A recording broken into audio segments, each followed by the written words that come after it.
Mara nyingine tunawakaribisha taifa la Mungu ili kwamba tuweze kuanza mafundisho ama kuyaendelesha mafundisho yetu ambayo tumeanza Jumamosi iliyopita, na tuko tunajifundisha somo ambalo linasema kumbukeni mke wa Lutu. Andiko ambalo tumesoma Luka sura ya 17 na mstari wa 32, like chapitre 17 na verset 32. Acha mara nyingine tumkabidhi Bwana siku ya leo na kipindi hiki ili tuweze kuingia vilindini mwa mafundisho hayo. Bwana Yesu, tunakushukuru kwa sababu ya nafasi hii nzuri ambayo tumepewa na wewe. Ubarikiwe Yesu Kristo, utukuzwe na upewe sifa, kwa sababu kuna kile ambacho umekipanga tena kwa ajili ya ulimwengu, kwa ajili ya kizazi hiki na vizazi vinavyokuja. Basi Baba, uzungumze nasi, useme na mioyo yetu ili kwamba tupate kuishi, sababu neno lako ndio uhai wetu, kwa uwezo wa jina la Yesu Kristo, amen. Namna ambavyo nimetangulia kusema, tuko tunajifundisha kuhusu tumkumbuke ama kumbukeni mke wa Loti. Sikiliza Luka sura ya 17 mstari wa 32, like chapitre 17 verset 32, inasema hivi: mkumbukeni mkewe Lutu, na inaishia hapo. Tumesema ya kwamba Yesu amezungumza maneno haya alipokuwa njiani anaenda Yerusalemu kwa ajili ya kuuawa huko. Yani alikuwa msafari yake ya mwisho ya kutoka Galilaya na kwenda Yerusalemu, na njiani alifanya mambo mengi sana, ikiwemo kuwatakasa wakoma 10 ambao mmoja tu ndiye alirudi kumrudishia utukufu, na yule alikuwa ni mgeni. Kitu ambacho napenda sana hapo ni nini? Ni kwa sababu Biblia inasema katika mstari wa 10 hivyo acha nisome mstari wa 10 na ngapi? Wa 11. Ikawa walipokuwa njiani kwenda Yerusalemu, alikuwa akipita katikati ya Samaria na Galilaya, na alipoingia katika kijiji kimoja, alikutana na watu 10 wenye ukoma. Wakasimama mbali, wakapaza sauti wakisema, E Yesu, Bwana mkubwa, uturehemu. Alipowaona aliwaambia, enendeni mkajionyeshe kwa makuhani. Ikawa walipokuwa wakienda, walitakasika. Kitu ambacho nataka tuelewe kabla hatujavuka hapa ni nini? Ni hicho ambacho Biblia inatuonesha katika mstari wa 12, ya kwamba ni watu waliokuwa mbali na Yesu Kristo. Hawa waliokuwa mbali na Yesu Kristo, Bwana aliwatendea muujiza wakiwa huko mbali, na wakaendelelea zao, hawakurudi kumrudishia utukufu. Yani muujiza ni jambo nzuri, ni kitu kizuri, ila hakihitajiki kwa watu wanaokuwa mbali sana. Maana mtu anayekuwa mbali na Yesu anapopokea muujiza wa Yesu, mara mingi sana muujiza haufanyaki mtu asogee karibu na Yesu, unafanyaka sehemu kubwa waendelee kuwa mbali sana na Yesu Kristo. Ndiyo sababu kenda waliokuwa mbali na Yesu, muujiza uliwafanya waende zao. Mmoja tu ndiye akakumbuka kurudia. Ni minorite ndiyo inayorudi kwa Yesu Kristo baada ya kutendewa muujiza. Kitu kinachoshangaza ni hapo Ukristo inapofanya karama ya miujiza kuwa karama celebre, de façon que kila mhubiri asipotenda miujiza manake hana Mungu. Kila mtumishi asipotenda miujiza inamaanisha kwamba hana Mungu, ijapokuwa miujiza hailetaki watu karibu na Yesu, au contraire inawabebaka tena mbali na Yesu. Angalia miujiza ambazo Musa alifanya kwa wana wa Israeli na hizo ambazo Yoshua alifanya. Ingelikuwa kweli miujiza zinawaletaka watu kwa Yesu, Israeli wangekuwa taifa la kwanza ambao wangelimuheshimu Mungu, wangempenda, sababu waliona miujiza za kila aina. Ni taifa ambalo waliwaiona maji inapasuka na wakapita ndani. Baada ya kuvuka maji wakaanza mtusi Mungu, sababu walikosa maji ya kunywa. Ni taifa ambalo waliwahi ona fimbo inapigwa kwenye jiwe na maji yanatoka. Baada ya muda wakasahau hayo yote na wakaanza kuongea maneno madhaifu kwa ajili ya Mungu wao. Hii ndio sababu miujiza ni vizuri, sababu ni moja kati ya karama za Roho Mtakatifu, lakini haitakiwe kuwa msingi wa kanisa, haitakiwe iwe parmi pilie za kanisa. Hilo kanisa litakuwa dhaifu, maana kanisa lote ambalo linajengea kwenye miujiza linakuwaka na tendensi ya kuabudu watu zaidi ya kumwabudu Mungu. Angalia kanisa zinazoongozwa na wafanya miujiza, wakiingia hekaluni watu wanawapigiaka magoti. Angalia kanisa wanazoongozwa hao ambao force yao, nguvu yao ni miujiza, utakutana ni idolatri ndio inatawala ndani ya hiyo kanisa, na iko fasile sana Shetani akatumikisha karama ya miujiza. Shetani akitaka danganya watu, anafanya kati yao vitu vya kusisimua ili aweze kuwashika vizuri. Nimesema miujiza ni karama ya Roho, lakini haitakiwe ikuwe kitu ambacho kanisa linajengea juu yake. Na wajua watumishi wengi ambao hawana neno la Mungu, lakini ni watenda miujiza wa nguvu sana. Sijui inawezekanaje mtu akatenda miujiza ya Roho wa Mungu asipokuwa na neno la Mungu. Ijapokuwa miujiza ni uhakikisho wa neno la Mungu. Miujiza inahakikisha neno la Mungu.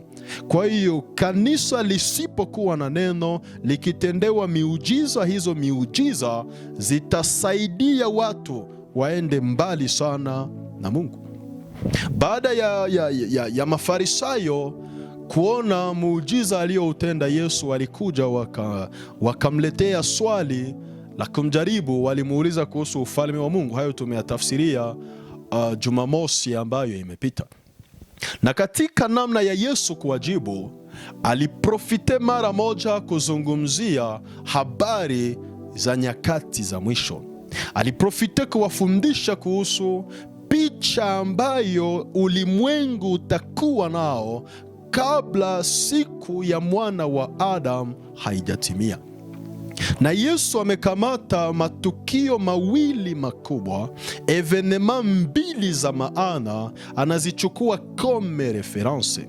Evenema ya kwanza anachukua wakati wa Nuhu, wakati ambapo wanadamu walijitoa sana ndani ya dhambi. Wanadamu walifurahia maisha ya dhambi, na kitu kilichotawala wakati huo, ukisoma 2 Pierre chapitre 2 na verset 5, Petro wa pili sura ya pili na mstari wa 5, utakuta Nuhu katika kizazi chake alikuwa mhubiri. Hakuwahi kuwa nabii. Nuhu alikuwa mhubiri ambaye alikuwa anahubiri maisha ya haki.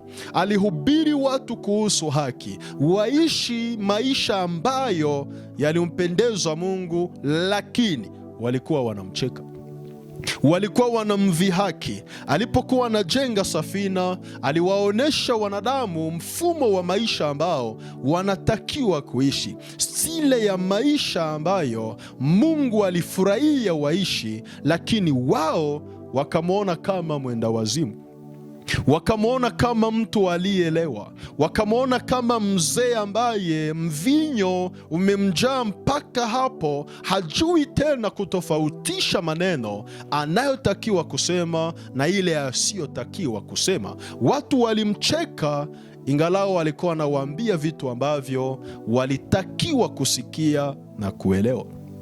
Wao hawakujali maneno ya Nuhu. Na Yesu anasema kabla ya siku ya mwana wa Adam, ulimwengu utakuwa namna ilivyokuwa kipindi cha Nuhu. Manake nini? Wale wote watakaofundisha habari za haki, wale wote watakaosimama na ujumbe wa kusaidia watu, wataonekana kama watu ambao hawana akili sawa. Wataonekana kama watu ambao wako na rekile, alors que wengine wako na avance deja ndani ya ministere yao. Na kwa sababu kila mtu atatamani kuwa na avance, atatamani kuwa mutant, atatamani kuwa na ujumbe unaofanana na wakati ambao watakuwa ndani, watu wote watakuwa kama ulimwengu ulivyokuwa kipindi cha Nuhu. Watu watapenda ujinga, watu watapenda vitu visivyowasaidia na watakataa mesaji ya kuwasaidia. Na juu mesaji inayosaidia watu haitakuwa na wafanatike wengi, watumishi watajikonvertir na kujifanya kuwa wakomedien na kujifanya kuwa watu wanaohubiri vitu vitakavyowapa kibali cha watu na sio kuwafundisha vitu ambavyo vitawasaidia. En realite, ukiangalia Ukristo wa leo, watumishi wa Mungu wako na besoin ya message yenye tawaingiza muroho za watu, hapana chakula ambacho kitasaidia watu. Watumishi mara mingi tunafundisha ili watu watukubali, tunafundisha ili watu watupende, tunafundisha ili watu waamini kazi zetu, na hapo tunalazimishwa kufanya vitu wanavyofurahia, kuhubiri na kufundisha vitu vinavyofurahisha watu. Na hii ndio sababu leo ibada imekuwa kama stade ya football. Wakati mtumishi kwa anahubiri, asipona watu wako motive, watu wanaruka, watu wanaleta amena za vitu wasivyovielewa, watu wanalalamika kama walevi na wenda wazimu, mhubiri yeye peke ataanza jilombea amina, nipatie amina niendelee, nipe amina zaidi ya mwenzako, nipe amina ya mafuta, sijue na amina ya maji, na amina sijui ya vitu gani. Hayo yote ni kwa sababu tuko na besoin ya kufanya vitu ambavyo watu wanakubali. Paske kama haufanye huduma juu watu wakubali kenye uko unafanya, wakati mwingine hauna hata besoin ya kuambia watu Bwana asifiwe, hauna hata muda ya kuambia watu nipe amena, hauna besoin ya amena ya watu, sababu kenye uko unasema ni wachache ndio watakupa amina juu hakisone vizuri mu masikio, mekinaenda straight ndani ya ame ya mwanadamu ili kiweze kumsaidia. Yesu anamaliza habari za siku za Nuhu, analeta evenema ya pili, anasema namna ilivyokuwa ulimwengu wa siku za Lutu ndivyo itakavyokuwa kabla ya siku ya mwana wa Adamu. Maanake nini? Sio kwamba tabia za watu wa siku za Nuhu zitafutika, zitaondoka ndani ya watu na kuacha nafasi kwa tabia za watu wa Lutu. Hapana. Namna wale wa kipindi cha Nuhu walivyokuwa, hizo tabia zitakuwa ndani ya wanadamu duniani, na pataongezeka pia na hizo za kipindi cha Lutu. Yaani watu watakuwa wabaya zaidi ya kawaida. Ukisoma Mwanzo sura ya 19 mstari wake wa kwanza hadi mstari wa 10, Genese chapitre 19 verset 1 mpaka 10 verset, inatupatia senteze, kifupisho cha hali ya maisha ya watu wa kipindi cha Lutu. Watu walikuwa zaidi ya wanyama, zaidi ya minyama, kiasi kwamba Kanani, mahali ambapo Abrahamu aliishi, palikuwa afadhali zaidi ya Sodoma, mahali ambapo Lutu aliishi. Paske ukisoma Mwanzo sura ya 18 mstari wa kwanza hadi mstari wa 3, Genese chapitre 18 verset 1 mpaka 3e verset, Abrahamu anapokea watu watatu ndani ya nyumba yake, ndani ya hema yake, na hakuna tatizo. Wanakula, wanakunywa, wanapata na muda wa kuongea, na anawasindikiza. Mmoja anarudi mbinguni, wawili wanaenda Sodoma. Ndani ya Mwanzo sura ya 19, hao walipofika Sodoma jioni, wenyeji wa Sodoma wakaona hizi nyuso hatuzijui ndani ya Sodoma. Hawa watu ni mara ya kwanza tunawaona. Walikuwa na mandevu kama za wanaume, walikuwa na kanzo kama za wanaume. Watu wa Sodoma wakaenda wakaambia Lutu, tufungulie mlango, tupatie wale wanaume wawili ambao wameingia kwako, tupate kujuana nao, tuwabake. Yani hawakuwaona wanawake, waliwaona ni wanaume. Hawa wanaume uwalete tufanye sexe nao, tunataka fanya ngono na hao wanaume. Tena Biblia na presize wakubwa kwa wadogo. Manake Sodoma hapa kukuwaka mtoto. Sodoma mu matiere ya sexe, mudomene ya ngono, hapa kukuwa mkubwa, hapa kukuwa na mdogo. Yani usitafute mkubwa Sodoma, usitafute mdogo, no, wote walikuwa nguvu mudomene ya sexe. Na tena sio sexe naturel, bali sexe contre nature. Mwanaume anafanya ngono na mwanaume mwenzake, mwanamke anafanya ngono na mwanamke mwenzake. Njo ilikuwa hali ya Sodoma. Lutu alikuwa na mabinti ambao miili zao zilikuwa vierge. Nikisema miili zao zilikuwa vierge, mina maanisha kwamba hawakuwa mabikira, miili zao zilikuwa hazijawahi jua mwanaume. Hiyo nitaifafanua hapa karibuni. Sasa malaika wanaingia ndani ya nyumba ya Lutu. Watu wote wa mji, wakubwa na wadogo, wanakuja na kusema hao tupatie. Lutu akasema, niko na mabinti zangu wawili wasiojua wanaume. Sijui Lutu alifanyaka ejo ajue kama binti zake hawajuaka wanaume. Ile ni siri yake, yeye njo anajua. Anasema binti zangu wawili hawajui wanaume, muwachukue muwabake sawa na namna mutakavyoona vema. Nimeproteje hawa mabinti zangu na hali ya Sodoma kwa muda mrefu, lakini kwa habari za hawa wageni ambao nimepokea, niko tayari kusakrifie mabinti zangu juu ni proteje hawa wageni. Lutu aliishi Sodoma, alikuwa na edukasyon ya Abrahamu sababu ni mtoto wa Abrahamu. Harani baba yake na Lutu ni mdogo wa Abrahamu, ni petit frere wa Abrahamu. Na wakati Harani anafariki, Abrahamu ndiye alikomalisha Lutu. Kwa hiyo Lutu alikuwa na edukasyon ya Abrahamu, alikuwa na huo umutu wa Abrahamu. Ndio sababu alikubali asakrifie watoto wake, asakrifie binti zake, aproteje malaika za Mungu. Aliitika watoto wake wabakwe, kama watakufa wakufe, malaika za Mungu wasitendewe mabaya.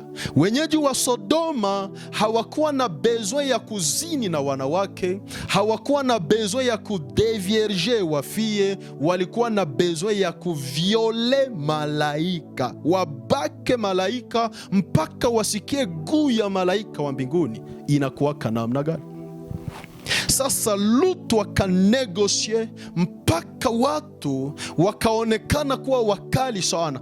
Envie ya homosexualite ikawa imetawala patience yao na kapasite yao ya kukomprendre. Malaika akaona fason ya Lutu ya kusolicite inafika mwisho na hakuna solution. Wakamchukua Lutu, wakamwingiza ndani ya nyumba, wakafunga mlango, wakapiga hao wa homoseksuele kwa upofu. Wakawa vipofu wanaoona. Waligusagusa nyumba yote ya Lutu, walikuwa na uwezo wa kushika nyumba ya Lutu, hawakuwa na uwezo wa kuona mlango wa hiyo nyumba. Nyumba ya Lutu waliweza iona, mlango wa nyumba ya Lutu hawakuweza kuiona. Sababu gani? Walikuwa tayari wamepigwa upofu wasiweze kuona mlango. Na hiyo hali tunaishi leo. Leo tunaishi hiyo hali sababu nyumba ya Lutu ni sembole ya kanisa. Mulango wa nyumba ya Lutu ni sembole ya Yesu Kristo, ni picha ya Yesu Kristo. Iko fasile kuona kanisa, iko difficile voire meme impossible kuona mlango wa kanisa. Nikisema mlango wa kanisa, niko na maanisha Yesu ambaye ndani ya Jean chapitre 10 verset 1 mpaka 7 verset, Yesu kwa anasema ya kwamba ni yeye ndiye mlango wa kondoo. Hakuna mtu ambaye anaweza ingia ndani ya zizi, ndani ya bergerie na hakupitia kwa njia ya mlango ambao ni Yesu Kristo. na hii ndiyo sababu watu wa Sodoma walikosa mlango. Sikiliza nini Yesu anasema katika hii Luka sura yake ya 13, Luc chapitre 13, tukianza na verse 21, tutakomprendre nini ambacho Bwana Yesu iko anatuambia kwa habari za mlango, na hapo mtaelewa ya kwamba namna tunavyoishi ndivyo ilivyokuwa kipindi cha kale. Nianze na vende. Naye alikuwa akipita katika miji na vijiji akifundisha katika safari yake kwenda Yerusalemu. Mtu mmoja akamuulizwa, je, Bwana, watu wanaokolewa ni wachache? Akamwambia, jitahidini kuingia katika mlango ulio mwembamba, kwa maana nawaambia ya kwamba wengi watataka kuingia wasiweze. Wakati mwenye nyumba atakaposimama na kufunga mlango, nanyi mkaanza kusimama nje na kubisha mlangoni mkisema, e Bwana, tufungulie, yeye atajibu na kuambia, siwajui mtokako. Ndipo mtakapoanza kusema, tulikula na kunywa mbele yako, nawe ulifundisha katika njia zetu. Endelesha wewe peke mpaka mwisho. Yesu anasema mwenye nyumba atakapoingia na kufunga mlango, mutabisha, mtagonga na hamtaweza kuingia kwenye mlango huo. Inayo maana ya kwamba mlango ni Yesu Kristo peke yake. Mlango ni yeye peke yake. Wale wote ambao ni vipofu wanaweza ona kanisa, lakini hawawezi ona mlango. Wanaweza ona kanisa bado lipo duniani, mlango wa kuingia hawatauona. Nafikiria hilo tuko tunalielewa, na hii ndiyo sababu wenyeji wa Sodoma walipapasa nyumba, walizunguka nyumba na mlango waliuvuka, lakini hawakuona, sababu malaika walikuwa wamewapiga upofu. Macho ninayozungumzia sio macho kama na hii ninayotumia ili kuona. Waefeso sura ya 1 na mstari wa 11, Paulo anasema macho ya mioyo yenu yatiwe nuru. Macho ya moyo yanapotiwa nuru, hapo unaweza ukamwona Yesu Kristo namna alivyo.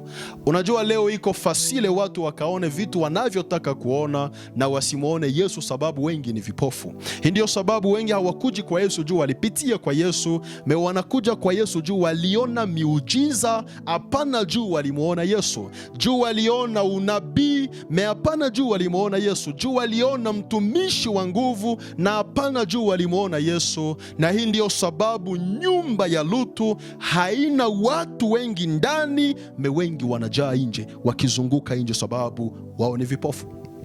Lutu alipokuwa ndani, malaika walizungumza naye, walimueleza mission ambayo imewaleta duniani. Tunakuja sababu dhambi za watu wa mji huu zimefika masikioni pa Mungu, na sasa amedeside kudeverse kolere yake ndani ya huu mji. Genèse chapitre 19 verset 12 jusqu'au 14e verset, wanamuuliza Lutu, eske hauna wengine wa ndugu ama watu wanaokuwa nje ya nyumba yako? Akasema, bado nina wachumba wa binti zangu. Malaika wakamwambia Lutu, hatutateketeza huu muji na haujaleta hao wafianse wa binti zako. Lutu akaenda kwa wafianse wa binti wake, akawaambia, huu muji Mungu atauteketeza, mukuje tuokolewe. Biblia inashuhudia vizuri. Genèse chapitre 19 verset 14, wakamona kama iko anafaa komedi, iko anachekesha huyu mzee, bamukwe iko na vichekesho, bamukwe mtarajiwa ni komedie mzuri sana. Wakakataa, hawatakuja kwa Lutu sababu walimuona iko anaigiza, iko anafanya maigizo, iko musana, mzee iko anafanya komedi. Lutu hakuchelewa, aliwaacha wafianse wa binti zake, wakaendelesha maisha yao usiku huo, na yeye akarudi nyumbani ili kwamba aweze kupanga mambo mengine namna atakavyokimbia kutoka ndani ya mji wa Sodoma.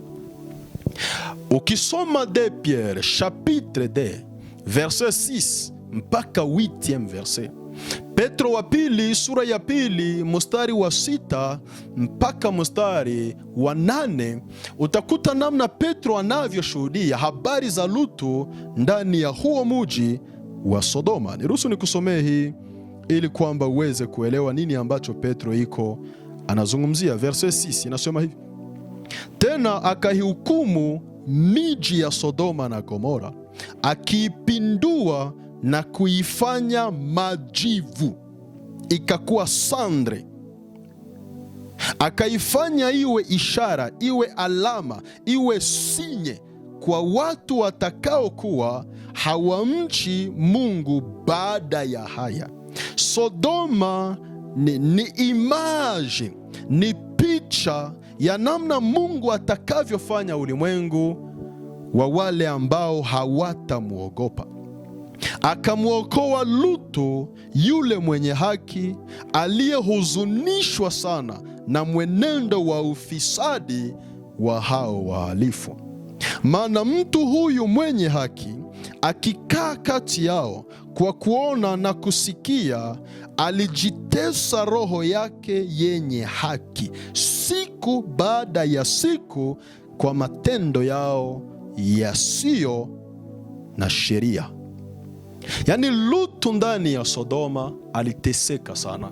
Kila mara alipokuwa anaona matendo mabaya, mwanaume na mwanaume wanaoana, wanafanya mariage, mwanamke na mwanamke wanaoana, mnyama na mwanadamu wanaoana, roho ya Lutu ilichoka ndani yake. Lutu alichoka ndani ya moyo wake alipokuwa anaona matendo haya.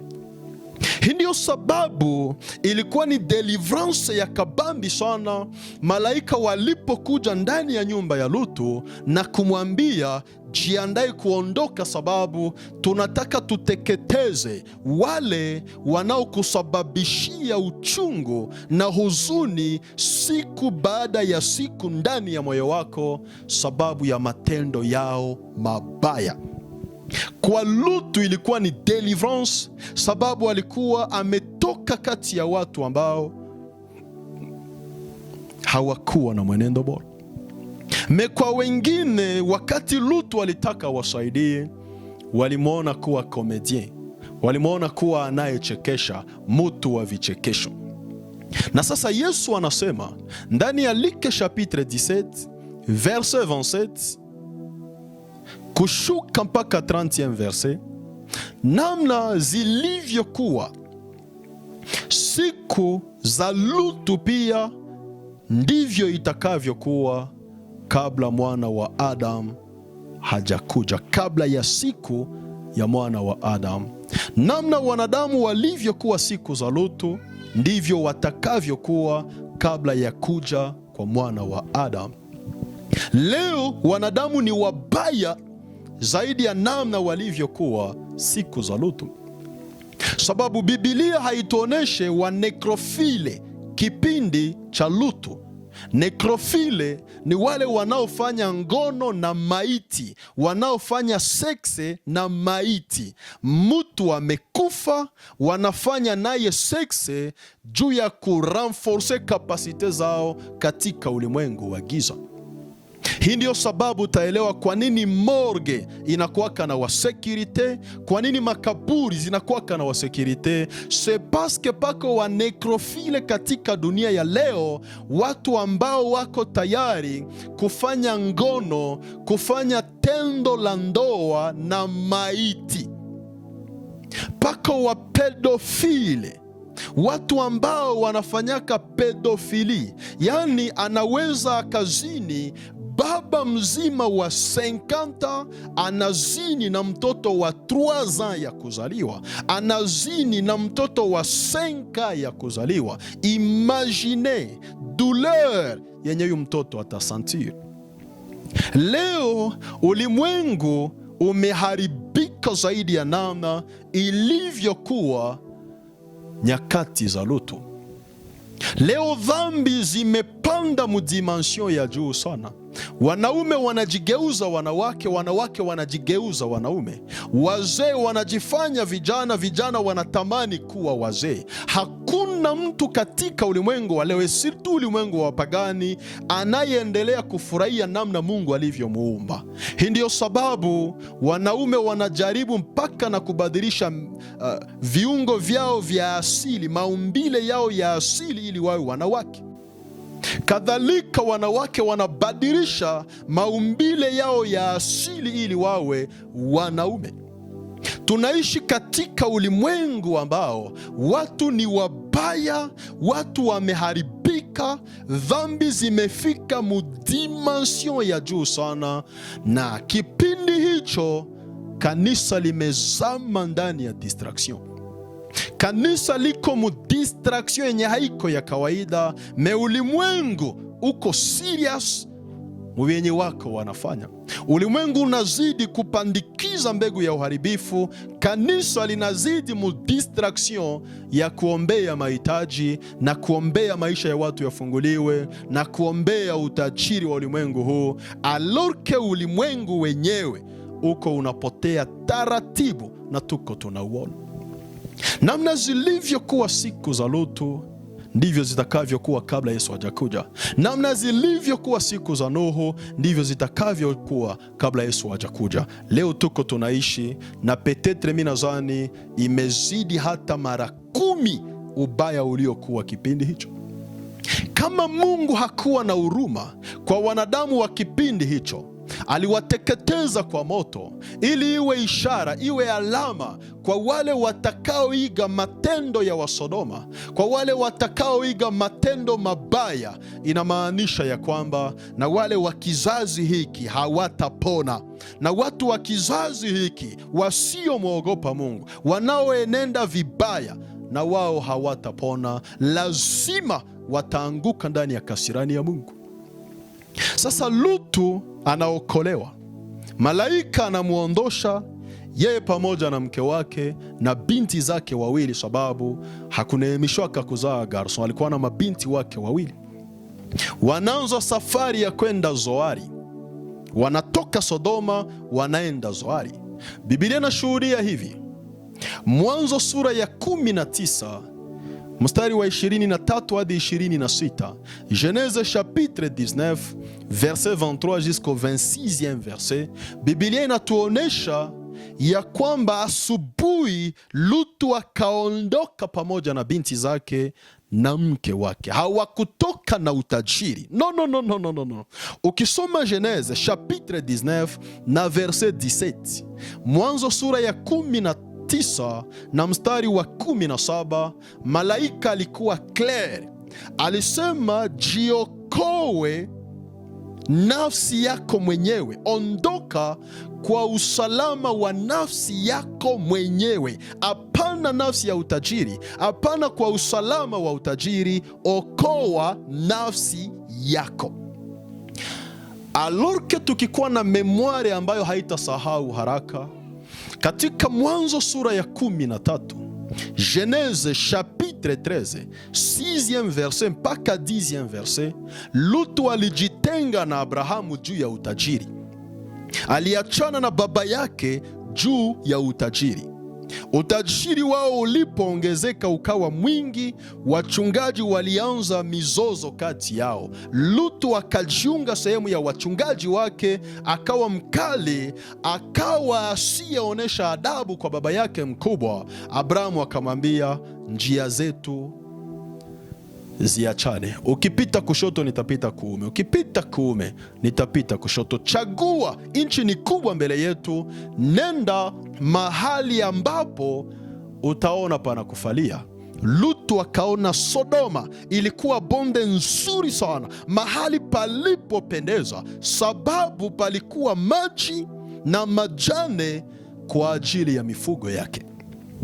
Lutu hakuonaka intimite ya ye na Mungu, hakuchaguaka Sodoma juu ya relation ya ye na Mungu, me alichagua Sodoma juu ya utajiri. Utajiri wake utakoma, mifugo yake itapata maji, pana majane mengi sana Sodoma. Lutu akaprefere kwenda katika bonde la Sodoma, Abrahamu akaenda katika nchi ya Kanaani, nchi ya milima. Macho ya Lutu ilimuonesha uzuri wa Sodoma bila kumfunulia maisha ya watu wa Sodoma. Lutu alivalorize sana mifugo yake, utajiri wake, kitu ambacho kitafanya utajiri wake uendelee. Hakuona utajiri wake wa kiroho. Ndiyo sababu Abrahamu alienda katika nchi ya milima. Mungu akaifanya hiyo nchi kuwa sababu ya maendeleo ya Ibrahimu. Aliendelea akawa tajiri mkubwa sana katika nchi ambayo haikuwa na maji, haikuwa na majani, ilijaa milima. Lutu alienda mahali ambapo utajiri wake wa kimwili ungelikomaa na kuendelea sana. Aliishia kuambiliwa, jiokoe nafsi yako mwenyewe. Na hiyo inatusaidia kuelewa nini? Utajiri wa kweli ni huo ambao unasaidia intimite yetu na Mungu kukomaa. Utajiri wote ambao unasababisha intimite yetu na Mungu kutokuwa na maendeleo, ipo siku tutaupoteza huo utajiri.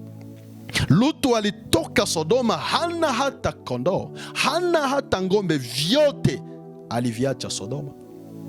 Kitu kimoja alichopata Sodoma, alichotokana Sodoma, ni familia yake. Paske walipoachana na Abrahamu, Lutu alikuwa celibatere, alikuwa bado hajaoa. Hatuna historia ya mke wa Lutu wakiwa na Abrahamu.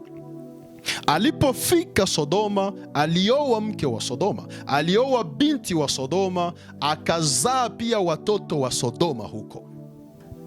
Na wakati ambapo malaika anamueleza atoke aulinde usalama wake kwa kutoka Sodoma, alitoka na mke wa Sodoma, akatoka na watoto wa Sodoma waliokuwa bikira wa mwili na sio ndani ya vichwa vyao.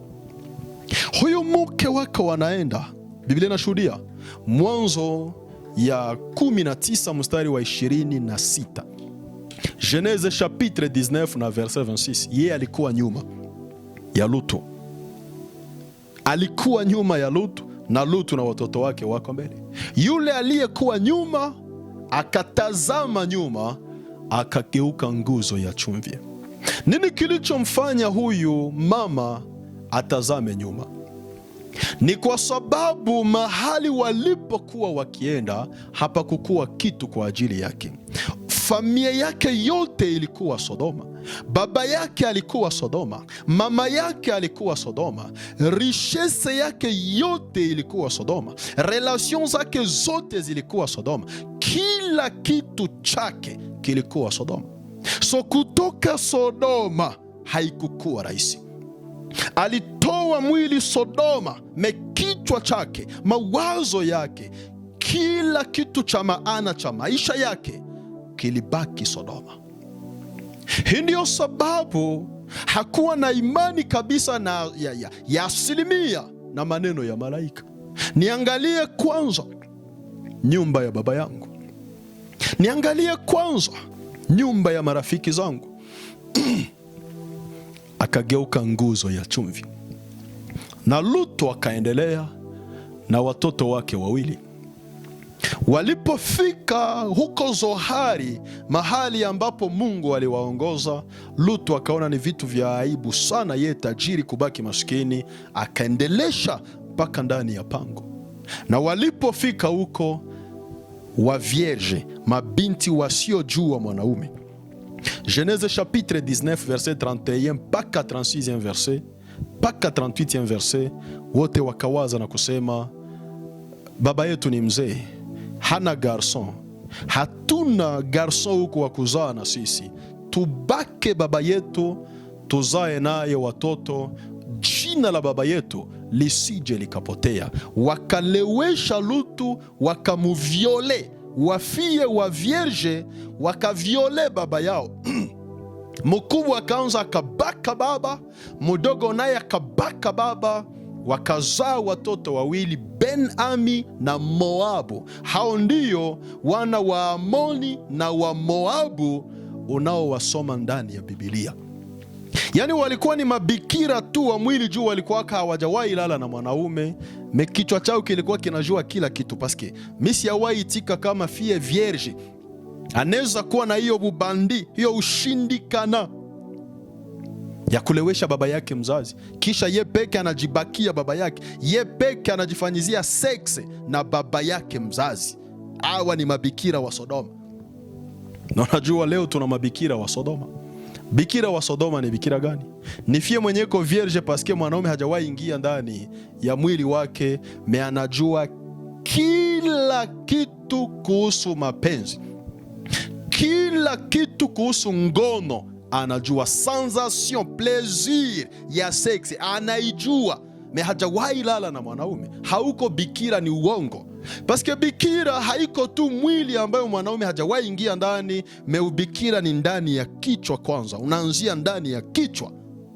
Mabinti wa Lutu walikuwa wanajua kila kitu ndani ya kichwa chao, me walikuwa hawajawahi lala na wanaume wao, wachumba wao, kitu ambacho haibidi kudute, sababu ni Lutu ndio alikisema binti zake wako bikira. Menabidi kujiuliza, alijua kaye ubikira ya hao mabinti ambao watajimubakia siku za mbele. Acha niache hao mabikira wa Sodoma. Hapa tunaweza fundisha tu teme inasema, tutaongea kuhusu les vierges de Sodoma, mabikira wa Sodoma. Na wajene wanasaidiwa, paske unajua tunaishi mujenese yenye wajene wetu wana metrize kila kitu zaidi hata ya wamarie. Me watakwambia ningaliki vierge, bongo au kwa kitena vierge, meme si mwanaume hajawahi fanya ngono na weye. Me kama unajua kila kitu kuhusu ngono, mpaka na plezire ya ngono naijua na hujawahi ifanya. Nikisema unaijua na hujawahi ifanya, unaelewa nimemaanisha nini. Umewahi gusana mpaka ukachoka, me unasema niko vierge, kichwa chako kilishaka kuwa de vierge zamani sana. Sasa huyu mke wa Lutu ambaye Yesu anasema tumukumbuke. Kwa nini tukumbuke mke wa Lutu? Kukumbuka mke wa Lutu kuna tusaidia nini? Nini tunafaidia kila tunapokumbuka mke wa Lutu? Kitu cha kwanza ambacho tunafaidia katika kukumbuka mke wa Lutu ni kutowekeza sana Sodoma, kutoinvestire sana Sodoma. Paske wakati investissement zetu zote zinakuwa mu maisha ya kimwili, iko vigumu sana tumufuate Yesu bila kuangalia nyuma. Lazima tutarudi nyuma, tutakumbuka nyuma. Paske kumbuka, kumufuata Yesu pako realite ambazo mara mingi wahubiri hawatuambiake. Wahubiri wanatuambiaka kwa Yesu tutapata raha, kwa Yesu tutapokea mara 100, kwa Yesu kila kitu kitajibeba, kwa Yesu maisha inaenda vizuri. Mesa unafika kwa Yesu, unakutana realite ya maisha ya kwa Yesu ni contraire na injili yenye na kuwaka mumidomo ya wahubiri wengi. Na hapa ndipo watu wengi sasa wanakumbuka kuangalia nyuma, wanakumbuka kurudi nyuma. Anabaki mukristo wa formalite, anabaki mukristo wa jina, anabaki mukristo juu tu ameshajiunga na Ukristo, lakini maisha yake yote anaishi pase, anaishi pase yake. Juu ya nini? Ameinvestire sana mu maisha yake ya kimwili. Hilo ni jambo la kwanza ambalo linatusaidia kuelewa kwa habari za mke wa Lutu.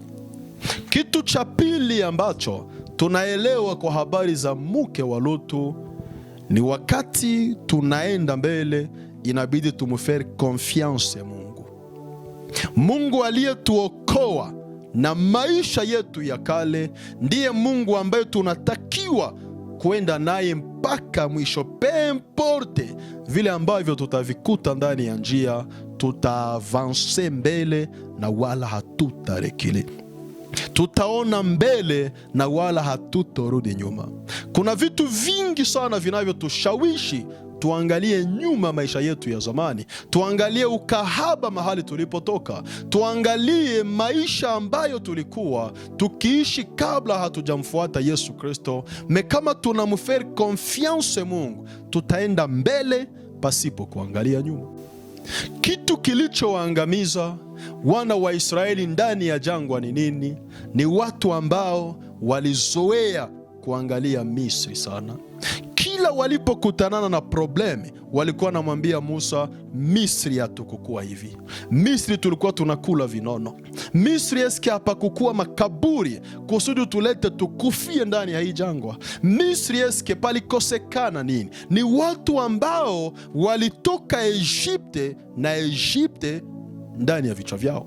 Hawakutosha Egypte mkichwa, walienda na Egypte, Mungu akawaangamiza ndani ya jangwa.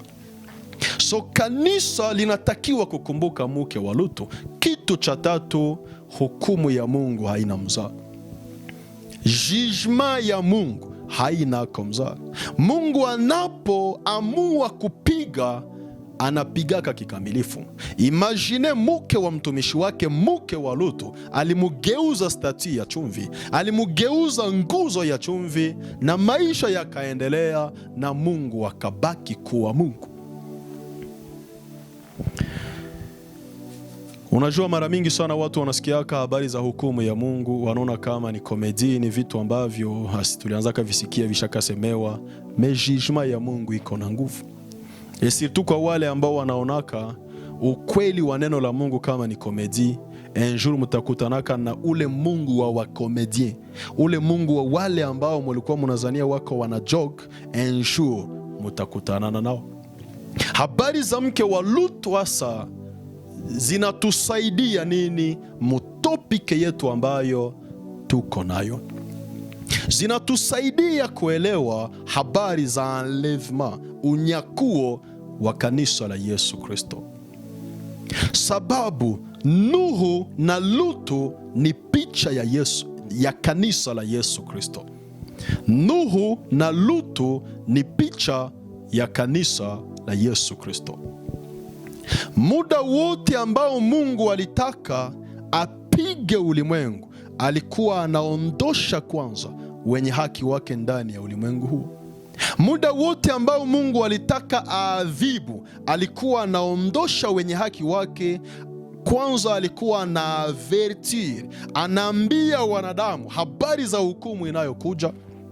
Wanadamu wanadhihaki, wanadamu wanaiona ni blage, wanadamu wanaona ni mizaa ambazo wenye haki wako wanafanya. Na wakati Mungu anawaondosha ndani ya huo mji, wakisha toka kati yao, hukumu ya Mungu inakuja, hasira ya Mungu inamwangika. Hii ndio sababu alimuondosha Nuhu ndani ya mji wake, akaleta gharika. Alimuondosha Lutu ndani ya mji wake, akaleta kiberiti cha moto. Na Petro anasema ni alama, ni mfano wa namna Mungu atakavyowafanyizia wale wasiomwogopa. Hii ndio sababu mimi nataka nikukumbushe ya kwamba Sodoma haitateketea na Lutu angali ndani ya Sodoma. Itabidi kwanza Mungu amuokoe, Mungu amuondoshe ndani ya Sodoma. Akishaondoka, hapo ndipo sasa hasira ya Mungu itamwagika ndani ya Sodoma. Ukisoma Wathesalonike wa kwanza sura ya 5 na mstari wa 9, 1 Thessaloniciens chapitre 5 na verset 9, Paulo iko anakumbusha Wathesalonike ya kwamba Mungu hakutuweka kwa ajili ya kusibiri ghadhabu yake itakayokuja, bali ili tupate wokovu kwa njia ya mwanawe. Tutaokoka na hasira ambayo Mungu atamimina katika ulimwengu. Wale watakaookoka katika hukumu ya Mungu ni wale ambao watakuwa wamejifunza mengi kwa njia ya mke wa Lutu. Ni wale ambao watakuwa wameaprendre kwa njia ya hasira ambayo Mungu alimwaga kwa ajili ya watu wa Sodoma pamoja na mke wa Lutu. Ulimwengu utakapokuwa unafanana namna unavyopenda kufanana. Mabaya yatakapozidi, wanadamu watakapojichafua sana, watakatifu wa Mungu watakuwa wanakumbuka mke wa Lutu. Watakuwa wanakumbuka ya kwamba Mungu hazihakiwi. Watakuwa wanakumbuka ya kwamba ipo siku Mungu atahukumu ulimwengu. Meava Mungu hajahukumu ulimwengu, atawainua wenye haki wake kwanza. Atawaondosha wenye haki wake katika ulimwengu iliyochafuka. Ndio sababu parapanda ya mwisho itakapolia, wenye haki wa Mungu wataokolewa. Yes, hawa ambao walikuwa wanazuia hasira ya Mungu isimwagike juu ya ulimwengu wataondolewa. Ndio sababu Paulo anawafundisha Wathesalonike katika Wathesalonike wa pili, barua ya pili waraka wa pili ambao Paulo analiandikia kanisa la Thesalonike, chapitre 2 verset 7 verset 6 mpaka 8e verset. 2 Thessaloniciens chapitre 2 verset 6 mpaka 8, anawaambia hao watu ya kwamba kuna vitu viwili vinavyozuia mpinga Kristo asidhihirike na hukumu ya Mungu isimwagike duniani: yule anayezuia na hicho kinachozuia. Yule anayezuia na hicho kinachozuia ni Roho Mtakatifu pamoja na kanisa. Kanisa litakapoondoka na Roho Mtakatifu, ulimwengu utajaa giza. Ulimwengu utajaa kila aina ya ubaya. Ulimwengu utatawaliwa na aina yote ya mabaya, na hapo ndipo Mungu atakuwa tayari kuwasha kibiriti cha moto ya hasira yake juu ya ulimwengu. Atawasha ghadhabu yake juu ya wote ambao wamefurahia maisha ya dhambi. Ndio sababu nataka nikuhimize mtumishi mwenzangu, nikuhimize mtoto wa Mungu unayeyasikiliza mafundisho haya. Kubali kuteseka katika ulimwengu huu. Kubali kupitia yote ambayo Mungu ataruhusu upitie katika ulimwengu huu. Kubali kuishi sawa na namna Mungu anavyotaka uishi, sababu maisha anayotuandalia Mungu baada ya maisha haya ni konsolation ya milele ya yale tuliyopitia katika ulimwengu huu. Wenyeji wa Sodoma wakifurahia maisha yao, usiwafanane. Kuwa kama Lutu ambaye aliishi Sodoma pasipo kufanana wenyeji wa Sodoma, na mpaka pale kwenye aliishi na mke wa Sodoma nyumba moja, hakukubali kusahau kile ambacho alifunzwa na Ibrahimu. Na wale wote wanaozidi kufanana ulimwengu, namna ulimwengu unavyotaka wafanane ndivyo wanavyofanana nao pia. Kuraje, mewakumbuke kitu kimoja: mke wa Lutu ni refle ya kolere ya Mungu, namna Mungu atakavyo mimina hasira yake, kasirani yake kwa wale wasiomwogopa. Mke wa Lutu anatakiwa kutuinspire na kujua ya kwamba unaweza kuwa karibu na mtumishi wa Mungu. Haitazuia Mungu asikuhukumu kama hautaishi sawa na namna Mungu anavyotaka uishi. Unaweza kuwa hata wa kumbebea vitabu akienda fundisha, na kama hautembei vile Mungu anataka utembei, ipo siku utakutanana na hasira ya Mungu. Kwa hiyo mchafu na azidi kuchafuka, na mwenye haki adumu katika haki.